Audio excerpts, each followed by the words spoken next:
Si vous voulez rediscuter d'autres sujets plus tard, il y a toujours le Roll sur son serveur Discord qui est très actif avec plein de gens, etc. Et puis on n'oublie pas, bien évidemment, c'est le but quand même initialement, de faire un don aux associations via le site du Roll ou via la boutique solidaire. Et je vous mettrai les liens dans le chat. En effet, merci, avec plaisir. C'est vrai que ça soutient 2, 3 associations. Trois Enfin, associations, ouais, tout à fait. On a les Blues Roses, la Fondation Théodora et Hopi Clown. Voilà, qui interviennent pour ramener un peu de ludique dans le milieu hospitalier. Et Dieu sait s'il en faut. Et Dieu sait s'il en faut. Bon, voilà, c'est quand tu veux, je te laisse la parole. Très bien, merci beaucoup. Alors, bonjour à tous, bonjour à toutes. Aussi en complément avec ce que Asgard a dit, si vous avez des questions ou autres, n'hésitez pas à les écrire dans le chat, histoire de s'en souvenir. J'ai prévu un petit temps dans mon intervention pour y répondre. Alors, l'enjeu de cette conférence est de tenter de parler de notre média favori, le jeu de rôle, et de voir en quoi, en tout cas c'est mon domaine, en quoi il peut être adapté pour être porteur d'une valeur éducative, on va dire. Il ne s'agit pas ici de discuter du jeu de rôle comme d'une œuvre intrinsèquement culturelle. Perso, je pense que ça en est une, évidemment. Euh, mais de voir comment est-ce qu'il peut être utilisé pour avoir une place dans un contexte muséal ou dans d'autres institutions afin d'être porteur euh, enfin, de médiation culturelle. Moi, je m'appelle Grégory Tonnet, je travaille avec l'association Ars Ludendi pour faire des événements justement de médiation culturelle dans des musées et institutions du canton de Vaud en Suisse. Et je travaille aussi pour l'université pour utiliser le jeu de rôle à cette même fin. Et dans cette présentation, je vais vous parler de quelques projets qu'on a fait au sein de cette assoce.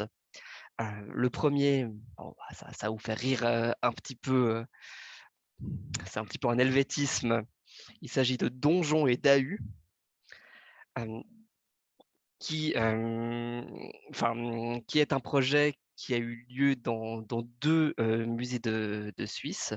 Je vais vous parler aussi d'un projet qu'on a fait en bibliothèque qui s'appelle la Journée des 13 ans.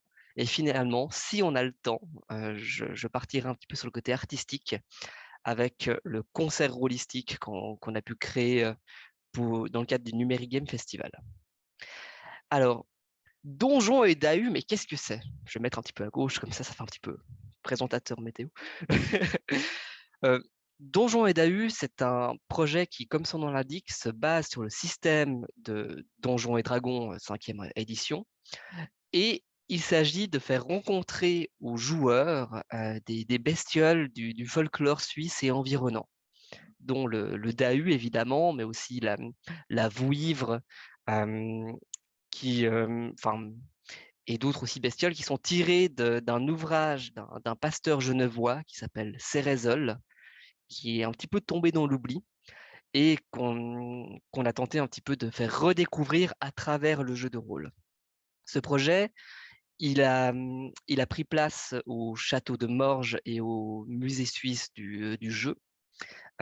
Et les visiteurs étaient amenés à jouer pendant une durée variable qui pouvait aller de 5 minutes à 1 heure et demie dans des aventures improvisées où ils rencontraient des créatures du folklore suisse mises en système Donjons et Dragons. Je ne sais pas si on va voir quelque chose, mais oui, parce que voilà, là, vous devinez, elle est un petit peu cachée, mais c'est une vouivre qui a été dessinée ici, avec en haut euh, une mise en système à la façon Donjons et Dragons. Euh, on a tiré ça en affiche, on a affiché ça en grand sur les murs du château et autres. Le défi qu'on a eu avec ça, parce que rendez-vous bien compte qu'on ne peut pas simplement prendre un jeu de rôle complètement standard et le faire jouer dans un musée. Déjà, qu'est-ce que c'est un jeu de rôle standard? Euh, Parce que voilà, on ne peut pas kidnapper des gens qui n'ont jamais fait de jeu de rôle pendant 6-7 heures, commencer à faire une création de personnages de 2 heures et les lâcher dans une aventure. Euh, Ça pourrait être super chouette, mais malheureusement, un cadre d'un musée, c'est très compliqué. On a, enfin, suivant la modalité, là, au château de Morges, on l'a testé en porte ouverte. Au musée suisse du jeu, c'était aussi un processus de porte ouverte où les gens arrivaient, s'asseyaient à une table, restaient le temps qu'ils voulaient, pouvaient repartir. Euh, et ce qui fait qu'on doit adapter le jeu à déjà ces modalités-là. On s'adresse à un public de débutants qui ne connaît ni le jeu de rôle, ni l'univers que le jeu de rôle met en place, à savoir une sorte de Suisse médiévale fantasy. Et comment faire en sorte de garder ces gens-là assis. Heureusement, ça a eu pas mal de succès. Une fois que les gens s'asseyent, généralement, ils ne veulent plus repartir.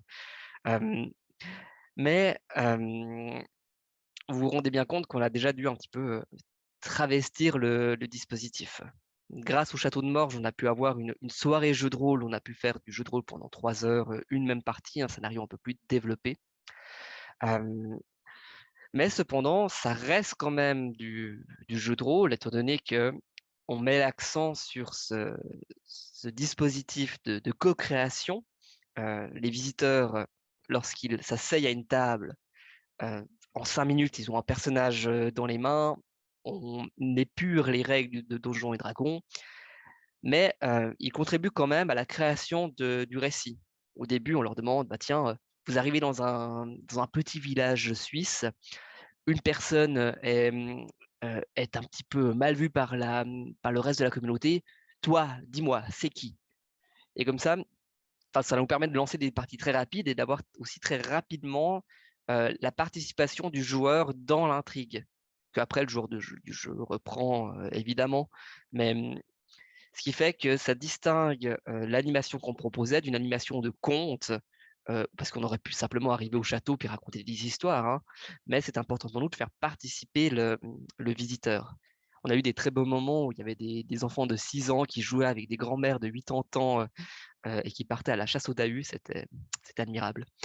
Euh, Cependant, une critique qu'on pourrait faire sur ce projet-là, c'est que oui, certes, il y a un petit peu de co-création et tout, mais ce que l'on voulait transmettre, enfin la valeur éducative de cette animation, bah, finalement n'était qu'un vernis sur un système déjà existant. On s'est basé sur le système Donjons et Dragons, parce que certes, il y avait une volonté de faire découvrir ce classique aussi, euh, mais le côté folklore suisse ou autre était vraiment un vernis qui venait au-dessus. Il n'y avait pas de lien fort entre le système de jeu, que ce soit Donjons et Dragons, que ce soit le système propre au jeu de rôle du fait d'interagir avec la parole, et ce qu'on voulait transmettre.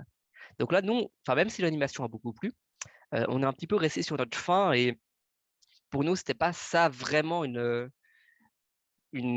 activité de médiation culturelle pertinente en utilisant le jeu de rôle. Enfin, même si les gens étaient très contents, hein. Ce qui fait que ça me permet de vous parler d'une autre activité, un petit peu plus complexe, qui est une activité en bibliothèque. Euh, dans la ville de Lausanne, dans le canton de Vaud en Suisse, lorsque les enfants de Lausanne ont 13 ans, ils reçoivent une invitation de la part des bibliothèques de la ville pour venir participer à une journée d'activité qui a comme but de les initier à la bibliothèque pour grandes personnes, si vous voulez. Parce qu'à Lausanne, il y a plusieurs bibliothèques, mais il y a des bibliothèques dites jeunesse, où là, les familles y vont, les enfants y vont avec tout un catalogue approprié, et les bibliothèques standards. Et cette journée a comme enjeu d'initier les jeunes à aller dans cette bibliothèque standard. Ce qui fait que on nous a appelés pour concocter une animation en collaboration avec les bibliothécaires pour avoir une sorte de rite de passage entre la bibliothèque jeunesse et la bibliothèque pour adultes. Ce qui fait que là, on a directement pensé à la structure de l'animation et à utiliser le jeu de rôle et les mécanismes du jeu de rôle pour servir ce propos de rite de passage. On a fait cette animation 3 années d'affilée, avec à chaque fois environ une quarantaine d'enfants, 10 meneurs de jeu. On a laissé une liberté relative aux meneurs de jeu, c'est-à-dire qu'ils pouvaient choisir l'univers dans lequel leur histoire se passait, tant que c'était un univers en lien avec euh, un livre qu'on pourrait trouver en bibliothèque. Et concernant la structure du jeu, là, on a été très cadrant. Et je pense qu'on a eu raison pour ça parce que notre structure servait le message qu'on voulait faire passer. Je vais à présent vous raconter un petit peu cette structure et plutôt le déroulement de cette activité. Les enfants commencent tous à la bibliothèque jeunesse et ils sont séparés en différents groupes tirés au sort et chacun va jouer avec un meneur de jeu dans un univers différent. Mais le début sera tout le temps la même chose. Ça veut dire que, enfin au niveau de la structure, hein, la première étape est un moment de co-création. Avec le meneur de jeu, enfin plutôt le meneur de jeu va poser des questions aux enfants pour qu'ils puissent construire un petit cadre de récit qui leur est propre. Et on a insisté pour avoir des questions chargées. C'est pas juste de quelle couleur est le bâtiment principal de la ville, mais des questions qui sont à chaque fois porteuses d'intrigue pour que ça puisse nourrir le récit. Par exemple, dans le village dans lequel vous allez arriver, il y a un rituel très précis qui se fait. C'est quoi ce rituel? Tout le monde se méfie de la vieille sorcière à côté de la tour abandonnée. Pourquoi? Quelle personne a un pouvoir caché au sein de ce village? Quel est ce pouvoir? Comme ça, le récit qui va résulter va aussi appartenir aux enfants puisqu'ils vont contribuer à le créer en semant les graines de l'intrigue. Et ça va aussi avoir un effet de rendre confortable cet univers. Les enfants vont s'approprier cet univers dans lequel ils vont jouer. Et cette première étape de co-création est suivie par une première intrigue euh, relativement simple. Oh mon Dieu, une tribu de gobelins attaque le village. Euh, et avec un système de jeu qui est très à leur avantage. Je crois que on lançait un D6 et sur 3, 4, 5, 6, l'action était réussie. Bref, avec un système de jeu très à leur avantage, les joueurs résolvaient ça, le village leur était reconnaissant, ils quittaient l'endroit tout contents. Enfin, ça peut être un village, une station spatiale, une île déserte, selon l'univers du meneur de jeu. Première étape, ça durait 1 heure. Ensuite, toutes les parties s'arrêtaient en même temps. C'était un challenge, mais on a réussi. Et euh, les enfants quittaient la bibliothèque jeunesse, bibliothèque dans laquelle ils avaient l'habitude de se rendre, pour aller dans cette nouvelle bibliothèque qu'ils ne connaissent pas, beaucoup plus austère aussi. Et là, ils débutent une nouvelle partie. Enfin, la partie, ils reprennent leur personnage, mais plus tard, 5 ans, 10 ans, 20 ans plus tard. Et ils reviennent dans le lieu de leur première aventure, et là, quelque chose a changé. Ce n'est plus le lieu dans lequel ils avaient l'habitude d'être, ça a évolué, ils ont perdu pied, ils ne sont plus en contrôle. Ce qui renvoie évidemment à leur situation de eux, enfants, qui découvrent cette nouvelle bibliothèque, ils sont hors de leur zone de confort. Et bien entendu, on a fait évoluer le système, il lançait toujours des D6, mais la difficulté était augmentée. Là, c'était uniquement sur un 6 que l'action était résolue, enfin était réussie. Donc, dans cette deuxième partie en bibliothèque adulte, les enfants galéraient beaucoup plus, évidemment, jusqu'à un moment où ils mettent la main sur un livre qui leur permet de développer ou de débloquer une puissance cachée qui pouvait varier selon les scénarios et les univers, une nouvelle baguette magique, des informations qu'ils n'avaient pas, ou Excalibur, ou j'en sais rien. Et à partir de là, en plus de leur D6, ils reçoivent un D20. Et du coup, ils lancent les 2 dés en même temps et ils gardent le meilleur résultat. C'était important pour les bibliothécaires que le D6 se conserve parce qu'il est représentant de la bibliothèque jeunesse et pour montrer que, comment dire, même si on est passé maintenant dans la bibliothèque adulte, des fois il y aura des situations où les souvenirs qu'on a de la bibliothèque jeunesse nous sera utile. C'est pas pour ça qu'il faut l'oublier. Et donc, en jeu, ça se traduit par des fois où le D20 fera un 2, mais le D6 fera un 6, et ce résultat nous permettra de réussir. Ce qui fait que dans la diégèse, dans le cadre du récit du jeu, les personnages reprennent le contrôle, reprennent la confiance et redeviennent puissants dans le cadre du jeu. Et nous, on espère que cette regain de confiance puisse déborder hors de la fiction pour se mettre dans cette vraie bibliothèque qu'ils ont appris à découvrir par là. on a aussi une étape où, pour mettre la main sur cet outil magique qui leur redonne la puissance, ils doivent faire une recherche en bibliothèque avec les bibliothécaires. Ce qui fait qu'au-delà du jeu, enfin, est inclus dans les mécanismes de jeu cette recherche en bibliothèque qui va leur être utile aussi hors du jeu. Euh, Moi, je suis assez fier de cette animation, étant donné que c'est une animation où le message qu'on veut faire passer est transmis par le système et pas uniquement par le vernis, enfin par l'univers qu'on propose. Ce qui fait que les enfants, en jouant, parce qu'évidemment, ils se prennent au jeu, découvrent certes à la fois un univers qu'ils pourront continuer à explorer en bibliothèque à travers des livres, mais développent aussi des capacités de recherche en bibliothèque et aussi une confiance et une affinité pour un nouveau lieu vers lequel on veut les amener, enfin, vers lequel les bibliothécaires veulent les amener.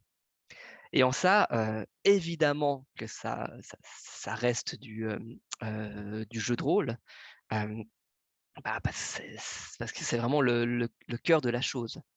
Euh, c'est une problématique qui peut être assez intéressante de se demander comment, en faisant du jeu de rôle dans des institutions muséales ou des bibliothèques, comment faire en sorte que ça reste du jeu de rôle et que ça ne devienne pas autre chose, comme de l'improvisation ou autre. Et c'est une problématique euh, qui me travaille un peu, euh, étant donné que avec Arsoudendi, on a aussi créé, je crois que j'ai pas de meilleure image, voilà. On a aussi créé un concert rôlistique. Je crois qu'il y a une des actrices qui est sur qui est sur le live en train de nous écouter, donc bonjour à elle. Euh, et comme j'ai un petit peu de temps, j'en parle aussi. Euh, et là, ça montre pour moi, enfin, au-delà du côté culturel du jeu de rôle, parce que intrinsèquement pour moi, le jeu de rôle est une œuvre culturelle, évidemment. Si ce n'était pas culturel, on ne pourrait pas faire du jeu de rôle étant donné qu'on brasse un imaginaire collectif. Mais le jeu de rôle peut aussi être artistique. Euh, Dans ce concert rôlistique, c'est un gros changement par rapport aux deux projets où je vous ai parlé, étant donné que les visiteurs ou participants ou ceux qui sont venus assister à ça ne sont pas venus en tant que joueurs, mais sont venus en tant que spectateurs. Les joueurs, c'était des acteurs qui proposaient un jeu de rôle sous forme de pièce de théâtre accompagné par un orchestre. Et là, certains nous ont reproché, et c'était une question super intéressante de se dire, mais est-ce que ça, c'est toujours du jeu de rôle? Est-ce qu'on n'est pas en train de faire, par exemple, une sorte de théâtre interactif ou un spectacle d'improvisation où le jeu de rôle n'est qu'un prétexte? Mais finalement, et je restais bref sur ce sujet-là, histoire de aussi vous laisser un petit peu la parole, mais finalement, en travaillant là-dessus et en travaillant aussi avec les acteurs sur ce sujet-là, ben, toute la préparation qu'on a fait, certes, comprenait des éléments de préparation théâtrale, d'acting, de mise en scène ou autre, euh, mais on a avant tout travaillé à être des bons joueurs de jeux de rôle avec les acteurs, à savoir de garder ce côté d'improvisation. Les acteurs n'avaient pas conscience du scénario qui était en train de se dérouler, de garder ce côté imprévu dans l'intrigue. Finalement, le climax s'est résolu en un coup de dé et ça aurait pu être complètement autre chose. Et évidemment, ce côté intercréatif, comme le dirait Coralie David, où j'étais le meneur de jeu dans ce projet, mais ce n'était pas moi qui ai fait l'intrigue, c'est l'interaction des joueurs qui ont pu lancer cette intrigue et qui ont pu en créer quelque chose. Si jamais il y a la rediffusion de ce concert qui est sur la page YouTube du Numérique Game Festival, si vous faites une recherche avec la musique d'Eric Tsan, vous trouvez ça relativement facilement pour ce projet-là. Bref, en conclusion, le jeu de rôle, œuvre culturelle, bien entendu, comme je vous l'ai dit, si le jeu de rôle n'était pas culturel, il ne pourrait pas y avoir de jeu de rôle, mais moi, je suis attaché sur le côté éducatif, à savoir l'utilisation du jeu de rôle à des fins de médiation culturelle. Et vous avez pu voir que non seulement c'est possible et cela se fait, bien entendu, mais qu'il faut faire attention à certaines limites. Et il y a plein de manières d'utiliser le jeu de rôle à des fins de médiation culturelle.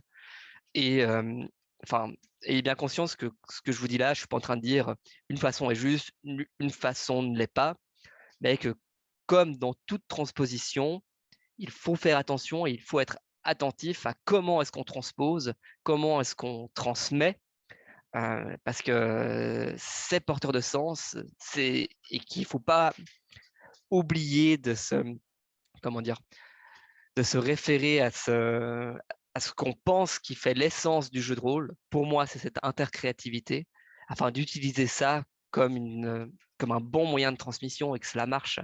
Et d'ailleurs, si ça peut être rassurant, la quasi-majorité, enfin la quasi-totalité des gens qui ont pu tester nos événements de jeu de rôle souhaitent en refaire sous une forme ou sous une autre.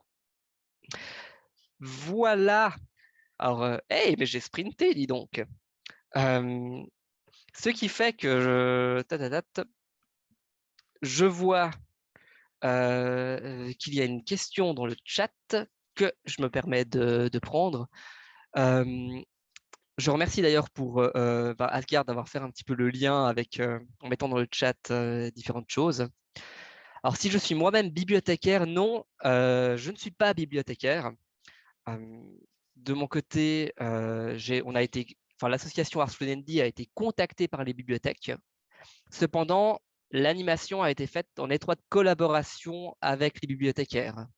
D'une part, au niveau de la création, ça veut dire qu'on ça fait pas mal de séances où les bibliothécaires nous demandaient vraiment quel était l'enjeu de l'animation, qu'est-ce que les enfants devaient avoir pour en ressortir. Et, et aussi pendant l'animation, les bibliothécaires étaient physiquement là. Et ils étaient même déguisés, à savoir qu'on a réparti les bibliothécaires par meneur de jeu. Et, par exemple, on avait une bibliothécaire qui était déguisée en fée, qui s'occupait de l'univers Harry Potter et de l'univers médiéval fantasy, des choses comme ça. Donc, les bibliothécaires de la ville de Lausanne se sont vraiment très, très bien prêtés au jeu. Aviez-vous... Alors, je vois qu'il y a encore une autre question. Vous aviez déjà un lien avec la bibliothèque, des temps de présence sur le lieu. Comment vous connaissez-ils? Alors, on a eu de la chance parce que ça fait un petit peu par une marche après l'autre. On avait déjà proposé aux bibliothèques de Lausanne des activités de jeux de rôle, mais beaucoup plus classiques, en mode initiation au jeu de rôle. Un de nos membres, Pierre Saliba, avait entamé ce premier contact. Ensuite, on avait aussi organisé des escape games au sein de cette bibliothèque. Et ce qui fait qu'on avait gagné une sorte de capital confiance qui a fait qu'ils savaient qu'ils pouvaient travailler avec nous. On avait aussi de la chance parce que lors des premiers moments, lors de la première occurrence de ce projet, Ars Ludendi était aussi en étroite collaboration avec l'Université de Lausanne pour divers projets, ce qui fait qu'on a pu bénéficier de cette confiance-là. Quand on travaille avec une université, évidemment que ça nous rend assez légitime. Elle a dû être cool, cette animation en bibliothèque. Vous avez expliqué le pourquoi de ce système avec les enfants, demande Asgard dans le chat. Alors, l'animation était en effet très, très cool, très épuisante aussi, parce que c'était 2 fois 1 heure par bibliothèque. Donc, les meneurs de jeu, c'était un vrai travail de synthèse. On l'a pas explicité. Enfin, on n'a pas fait de dire, OK, alors maintenant, vous n'avez pas de D6, enfin, vous avez que le D6 parce que patati patata. Cependant, ils l'ont ressenti. On l'a, ils l'ont ressenti évidemment parce que tout d'un coup, la difficulté était plus élevée dans la seconde phase. On l'expliquait de manière diégétique, dans le sens que soit les personnages sont devenus plus vieux, plus vieux, plus âgés, hein, pas qu'il s'est mis à pleuvoir, soit le lieu dans lequel il revenait est devenu plus puissant, donc il y avait une justification diégétique. Mais oui, c'est vrai qu'il y avait une frustration. On a fait attention, évidemment, on a briefé nos meneurs de jeu sur la sécurité émotionnelle pour pas que les enfants passent un mauvais moment. Cependant, on a un petit peu, enfin, ça faisait partie aussi de la note d'intention de cette animation, de créer une frustration qui sera dépassée plus tard. Donc ça fait aussi un peu partie du truc. Je vois qu'il y a d'autres questions. Joueur 2 qui nous demande quel budget aviez-vous et combien avez-vous été payé? Est-ce que vous avez salarié des gens pour l'occasion? Alors, depuis quelques temps à Cars Dandy, on essaie en effet de rémunérer nos meneurs de jeu parce que on estime que c'est un travail. Et d'ailleurs, on estime qu'on ne les rémunère pas assez parce que pour l'instant, on n'arrive pas à tenir compte le temps de création. Parce que voilà, enfin les rémunérer, ça met aussi en avant le côté, ok, les meneurs de jeu, vous n'êtes pas là pour juste faire rouler les dés ou je ne sais quoi. Vous avez une responsabilité dans le fait que l'animation se passe bien. Ça ne veut pas dire que ça garantit que ça se passe tout le temps bien. Mais bref, c'est pour vraiment conscientiser le fait que les meneurs de jeu enfin, sont donneurs de services. Donc oui, on les rémunère. Euh, j'ai un peu esquivé la question. Le budget, bon, là, je vais parler en francs suisses. On avait, on avait de quoi, on avait de quoi rémunérer les meneurs de jeu 30 francs par heure. Donc, on les a payés environ 100 francs suisses euh, pour l'animation. Enfin, et en ça, l'association devait quand même mettre un petit peu la main à la pâte pour des frais divers. On avait aussi la chance d'avoir les dés qui étaient fournis par un magasin de jeux de rôle de Lausanne, Helvetia Game Shop. Salutations à eux. Euh, mais après, enfin, le budget risquait d'être réduit les années suivantes. C'est pour ça qu'on n'a pas fait plus que de 3 occurrences. Je vois que les questions s'enchaînent. Avez-vous déjà mené des animations en école primaire? Demande Antéléchille. Le respect de l'autre, l'écoute, le partage, l'entraide, le bien s'exprimer à travers le jeu de rôle. Alors, alors que je réfléchisse, en tant que Ars Ludendi, je ne crois pas dans les écoles. Cependant, à titre personnel, oui, en lien avec l'Université de Lausanne, on a fait du jeu de rôle dans les classes du canton de Vaud, que ce soit pour des élèves de 10 à 15 ans environ. Et c'est vrai que c'est quelque chose qu'on a beaucoup entendu comme retour, c'est qu'il y a une sorte de... Enfin, c'est très agréable pour les élèves qui ont peu l'habitude de prendre la parole, de voir qu'ils peuvent le faire dans un cadre fictionnel et que c'est mis en avant, valorisé par les meneurs de jeu. Et généralement, enfin, le jeu de rôle à l'école, ça marche du tonnerre. Toujours s'il est pensé dans un but d'enseignement et, s'il y a s'il y a un cadre sécuritaire aussi pour que ça puisse se faire. Je crois qu'il y a d'autres conférences qui vont se donner sur ce sujet du jeu de rôle à l'école, qui est un sujet, qui est un sujet passionnant. Mais oui, et sans compter aussi, voilà, je suis enseignant de français aussi dans le privé.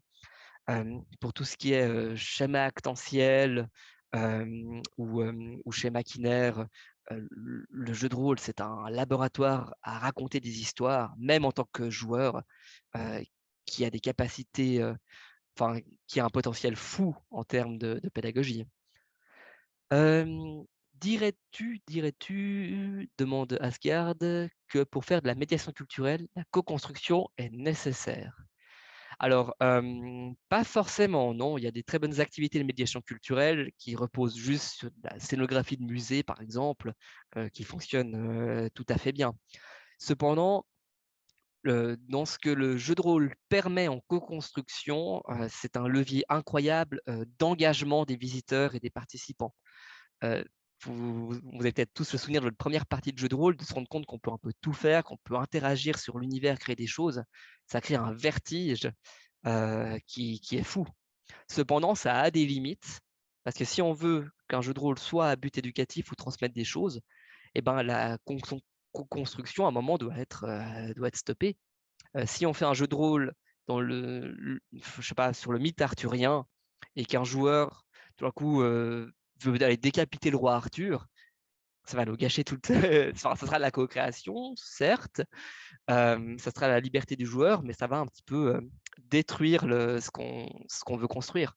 Je vous recommande l'article d'Olivier Caïra, sur, le «Jusqu'où peut-on changer le monde?»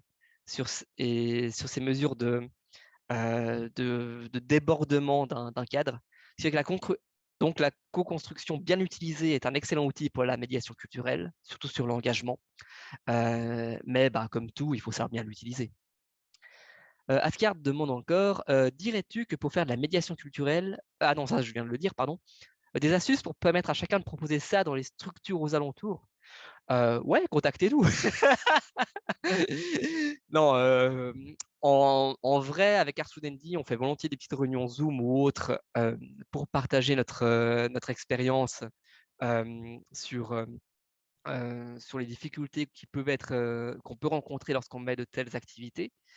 Hem, donc, tac tac tac, donc écrivez-nous un mail à info@arsoudendi.ch. On fait enfin nous, quand il y a des activités qui se font dans les musées en lien avec le jeu de rôle, c'est génial, même si c'est pas nous qui les faisons. Mais pour répondre de manière plus spécifique, heu, si je peux conseiller un truc, c'est très personnel ce que je dis là, hein, mais c'est que si vous utilisez le jeu de rôle, en musée, heu, enfin, demandez-vous comment est-ce que le jeu de rôle va pouvoir transmettre quelque chose, et pas uniquement, et pas juste se baser sur, «OK, c'est cool, c'est du jeu de rôle, c'est à la mode, youpi, youpi». Mais voilà, prenez vraiment en compte le système que vous utilisez pour transmettre. Hem Et je vous conseille aussi, de manière aussi plus logistique, si vous voulez proposer ça à des institutions, bah, préparez un dossier, renseignez-vous sur les expositions qui sont en cours dans les différents musées, afin de pouvoir leur proposer un projet à la carte. Hem, Insistez sur le ouvert aux débutants et ça va pas trop durer longtemps parce que généralement quand on propose au musée des trucs de jeux de rôle, ils sont en mode: «Oh mon Dieu, ça va durer 8 heures et ça va prendre et pour uniquement absorber 4 personnes, mais c'est pas possible». Mais bref, merci Asgard d'avoir mis le lien vers, l'article d'Olivier et merci d'avoir omis aussi le contact pour Ars Ledendi. Hem, on arrive gentiment à la fin. Hem, oui, sinon, bah, au niveau de nos prochaines activités, nous avec Ars Ledendi, ah! Je sais pas si vous entendez, il y a la sonnerie de mon collège qui retentit. Hem, Nous, on va travailler aussi on va gentiment travailler sur un projet il y a un nouveau musée qui s'ouvre à Lausanne, Plateforme 10, qui est un conglomérat de musées. Puis on va travailler avec eux pour proposer une animation de jeu de rôle qui met en avant certaines de leurs collections, et qui met en avant aussi un livre qu'ils sont en train d'écrire pour ces expositions-là. Donc là, on se réjouit, on espère qu'on pourra partager ça. Et sinon, on est en bonne voie d'utiliser, on est en bonne voie aussi d'utiliser, enfin de refaire un concert holistique l'année prochaine, avec une ambiance moins classique, mais plus, rock, dans le cadre du Numeric Games. Donc voilà, ben, j'en profite encore pour remercier, évidemment, toute l'équipe du Roll Event pour leur accueil, et leur disponibilité et aussi, bah, Roll Event, c'est avant tout un événement caritatif. N'oubliez pas de faire des dons aux associations, hem et tout ça, bah, c'est sur le lien du Roll Event. Voilà, donc merci à vous et bonne suite de convention. Eh ben, merci à toi, surtout pour tout ce que tu as pu nous dire ce matin. C'était très intéressant. Merci d'avoir pris le temps de venir et puis merci d'avoir rappelé les dons. Voilà, c'est parfait. Mais parfait. Très bien. Alors, bon après-midi, bon appétit et puis, bah, Oui, merci à ceux qui étaient là. tout à fait. Merci à tous ceux qui étaient là. Il y a d'autres conférences qui sont encore valables là, et puis il y en a à 14 heures, bien sûr. N'hésitez pas à suivre directement sur le Relevant.